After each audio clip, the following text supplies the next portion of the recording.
volts. La différence, cette tension ici, c'est VB moins VM, donc c'est moins 2, moins 0, donc c'est moins 2 volts. La tension ici, c'est la même chose, puisque le point ici, c'est le même que celui-là. Ici, j'ai un fil, donc c'est le même potentiel. Donc cette tension, c'est moins 2, moins 0, donc c'est moins 2 volts. D'accord?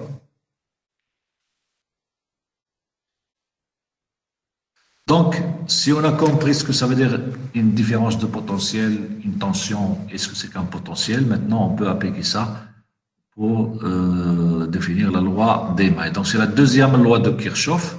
Tout à l'heure, on avait la première loi, c'était la loi des nœuds, c'est la loi des courants. Maintenant, la loi des mailles, c'est-à-dire la loi des tensions. Qu'est-ce qu'elle dit, la loi des mailles? Alors, d'abord, qu'est-ce que c'est qu'une maille? Une maille, c'est une boucle fermée dans un circuit. C'est-à-dire, si je prends un point dans un circuit et que je traverse tout un circuit, tout un trajet, peu importe par où je passe, et je reviens au même point, ça s'appelle une maille, une boucle fermée. Ça, on va dire ça, la maille. Alors, qu'est-ce qu'elle dit, la loi des mailles? Elle dit que lorsqu'on parcourt la maille, lorsque je marche de ce point-là, de D jusqu'à C, de C jusqu'à B, de B jusqu'à A et de A jusqu'à D. Alors, lorsque je parcours cette maille, chaque fois, je parcours une tension. Quand je passe de là à là, j'ai une tension. Parce que j'ai une différence potentielle entre C et D. Donc, je vais la mettre dans le même sens de mon parcours. Je fais le parcours dans ce sens. Donc, toutes les tensions, je les prends dans le même sens. La somme de ces tensions, c'est égal à 0. C'est ça la loi des mailles. C'est-à-dire la somme des tensions le long d'une maille, le long d'une boucle fermée ou d'une maille, c'est égal à 0. Alors pourquoi? Supposons que je suis dans un potentiel ici, VT. Quand je passe de D à C, soit je monte en potentiel, soit je descends. Ça dépend du sens du courant. D'accord? Si le courant va dans ce sens, ça veut dire que je descends. Si le courant va dans ce sens, ça veut dire que je monte. Alors, supposons que je monte. Ici, je monte, puis je redescends, je reviens au même point. Donc, la différence doit être égale à 0. C'est-à-dire, je monte autant de fois que je descends. D'accord? Si on raisonne avec les altitudes, donc j'ai dit que le point le plus haut, il a l'énergie potentielle plus grande, donc l'eau descend. Alors, supposons que je suis à 0 ici. Alors, si je pars de ce point-là, alors ça, c'est le même point qu'ici.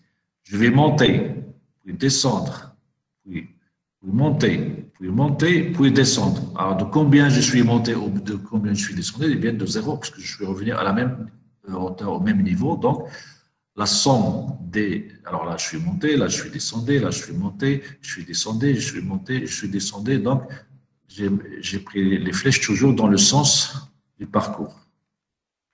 D'accord? Donc, la somme de ces flèches est égale à 0, ou bien la somme de ces tensions, c'est égal à 0. Donc, la loi des mailles, elle me dit que la somme des tensions en parcourant une maille, c'est égal à 0. Donc, ici, si je veux écrire la loi des mailles, je vais tout simplement écrire, alors, de là à là, c'est V4, il est là, plus V3, plus ça est égal à 0. Alors, plus V3, plus V2. Alors, ici, je descends, V1, c'est dans l'autre sens, donc moins V1, puisque cette tension ici, c'est moins V1. D'accord? Parce que VAB, c'est égal à moins VBA. C'est tout à fait normal. Donc, je prends les flèches dans le même sens, toutes les flèches, je fais leur somme égale 0. Donc, ça, plus ça, plus ça, plus ça égale 0. Ça, c'est V4, ça, c'est V3, ça, c'est V2 et ça, c'est V1. Est égal à 0. Je peux aller dans l'autre sens, c'est la même chose. Ça fait V1 moins V2 moins V3 moins V4 égale 0. Donc, ça, c'est la loi des... Bon, cette équation et celle-ci, c'est la même chose. C'est égal à 0, donc on a le droit de multiplier par moins 1. Ensuite, si je regarde dans ce schéma, alors si j'applique la loi des mailles ici, alors ici, j'ai une seule maille. D'accord? Alors, j'ai un générateur qui fournit donc un courant dans ce sens I. Donc, si je veux écrire la loi des mailles, je prends la maille dans ce sens qui est représenté ici. Ça veut dire que cette tension, plus cette tension, plus cette tension égale. Alors ici, il n'y a pas de tension, c'est un fil, donc c'est 0. C'est le même fil. Un fil, c'est équipotentiel, donc c'est le même potentiel. Donc, si je veux écrire la loi des mailles, alors cette tension-là, c'est quoi? C'est U1. On va dire U1.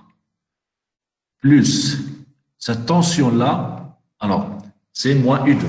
Donc, on va mettre moins, plus moins U2, ça fait moins U2. Ensuite, moins U3 est égal à 0. C'est ça la loi des mailles. Ici, on peut associer la loi dans une résistance. Vous savez que la résistance, si j'applique une tension positive dans ce sens, je vais avoir un courant positif dans l'autre sens. C'est-à-dire j'ai un potentiel ici, B, ici A, avec VA supérieur à VB. Donc V, ça va être positif. Si VA est supérieur, donc V va être positif. Et donc le courant va descendre de A vers B. Donc le courant dans ce sens, il est positif. Donc j'ai une flèche de la tension dans ce sens, le courant dans l'autre sens. Et là, j'ai V égale RI, c'est ce qu'on appelle la loi d'Ohm. D'accord? Ça veut dire quoi? Ça veut dire que R, c'est une résistance, elle résiste au courant. Donc, j'ai par exemple V égale 12 volts. Si j'augmente R, I va diminuer. Plus j'ai de résistance, moins j'ai de courant. Si je veux diminuer un courant, je n'ai qu'à augmenter la résistance. Donc, la loi d'Ohm me dit que V égale RI, mais V dans ce sens, I dans l'autre sens. Si j'applique ça ici, alors j'ai U2 dans ce sens et I dans ce sens. Donc, U2, c'est égal à R1 fois I. Donc, on va dire U1 moins U2 qui est R1 fois I. Et puis I3, c'est la même chose. U3 qui monte, I qui descend. Donc, I3, c'est R2 fois I. Donc, moins I3, ça fait moins R2 fois I égale 0. Donc, voilà notre maille.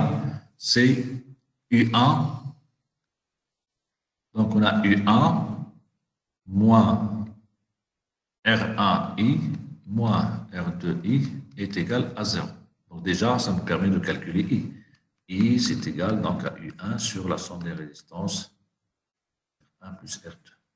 Voilà donc la deuxième loi de Kirchhoff, c'est-à-dire la loi des mailles.